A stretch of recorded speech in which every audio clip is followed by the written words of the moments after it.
It is 2:20 a.m. on April 15, 1912. The Titanic has just disappeared beneath the surface, plunging roughly 1,500 people into the pitch-black, freezing water of the North Atlantic. Looking at this layout of the disaster zone, a massive cluster of victims is isolated in a centralized debris field. Meanwhile, the few lifeboats that were successfully launched have drifted hundreds of yards away, scattered far around the perimeter. In the freezing water, 1,500 people are calling out for rescue. Yet by morning, out of everyone floating in that dark ocean, only 4 pulled from the water will still be alive. Over on the perimeter, 5th Officer Harold Lowe, commanding Lifeboat 14, executes a maneuver to secure his position. He ties 4 of the drifting lifeboats together to create a single anchored cluster, forming a larger, unified target for any rescue ships to see. With the boats tethered, Lowe orders all the women and children to transfer out of Lifeboat 14 and into the other 3 craft. Forcing people to step between small boats in complete darkness against rolling swells is incredibly dangerous, but Lowe needs to empty his vessel to create a light, maneuverable rescue boat. Even with a fast boat and a newly assembled crew of strong rowers ready, Lowe does not head into the debris field immediately. He orders his men to wait. He knows that rowing directly into the mob of desperate survivors right now will result in his boat being swamped and pulled under. Lowe's agonizing delay meant that out in the water, a nearby lifeboat was no longer enough. For those trapped in the ocean, survival became a brutal physiological race against the dropping temperature of the water. By the time Officer Lowe and his crew finally row back into the disaster zone, roughly 45 minutes have passed. The screams have largely fallen silent. The search proves devastating. They haul heavy, unconscious men into the boat, wrapping them in jackets, only to watch them succumb to extreme exposure, dying in the hull within minutes. Deep in the debris field, they spot a solitary wooden door rocking violently in the swells. On top of it lies Fang Lang.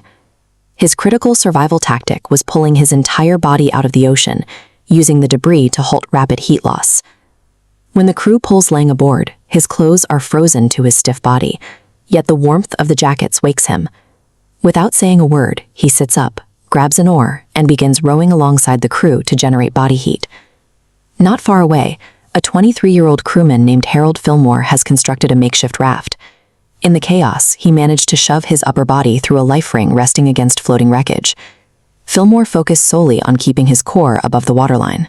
His youth and sheer physical strength kept him from panicking, allowing him to conserve energy and avoid the fatal shock that killed so many others almost instantly. Surviving this debris field required specific, intentional action. It demanded the physical ability to elevate the body above the waterline before the extreme cold could stop the heart. While Lifeboat 14 navigates the debris, another desperate struggle is unfolding on overturned Lifeboat B.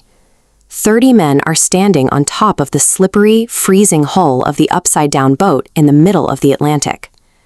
To keep the vessel from rolling over, Officer Lowe commands the men to stand in rows, shifting their weight in unison to counterbalance the crashing waves.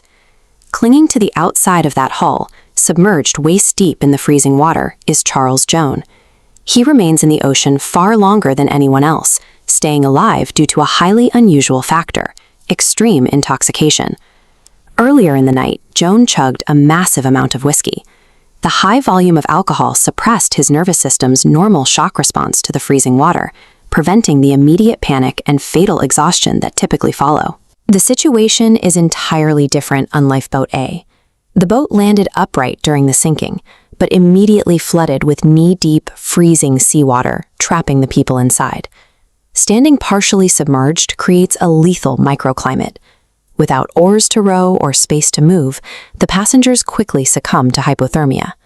Several people freeze to death while standing upright, their bodies collapsing into the flooded hull. Inside these makeshift vessels, the environment dictated a ruthless biological deadline. To see the sunrise, the remaining survivors had to stretch their endurance to outlast the freezing air and water by a matter of minutes. At 3:30 a.m., the rescue ship Carpathia is racing toward the coordinates of the distress call. The crew believes they are steaming to assist a damaged ship, completely unaware that they are responding to a total catastrophe.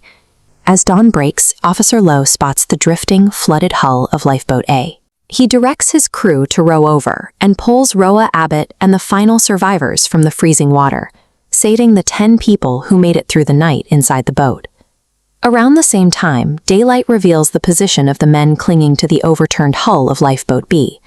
Lifeboats 4 and 12 carefully move in, slowly offloading the frozen, exhausted men one by one until the slippery hull is finally empty. By 8:30 a.m., the rescue operation concludes. The last of the small lifeboats has been emptied, and the final survivors are safely hauled aboard the decks of the Carpathia. The 4 individuals pulled directly from the ocean debris survived through a harsh alignment of factors. They relied on brutal pragmatism, extraordinary physiological resilience, and sheer luck to stay above the freezing waterline. We can map out the exact mechanics of hypothermia and track the strict timeline of the rescue ships. But the immense human willpower required to defy the dark, freezing ocean remains an unquantifiable feat of survival.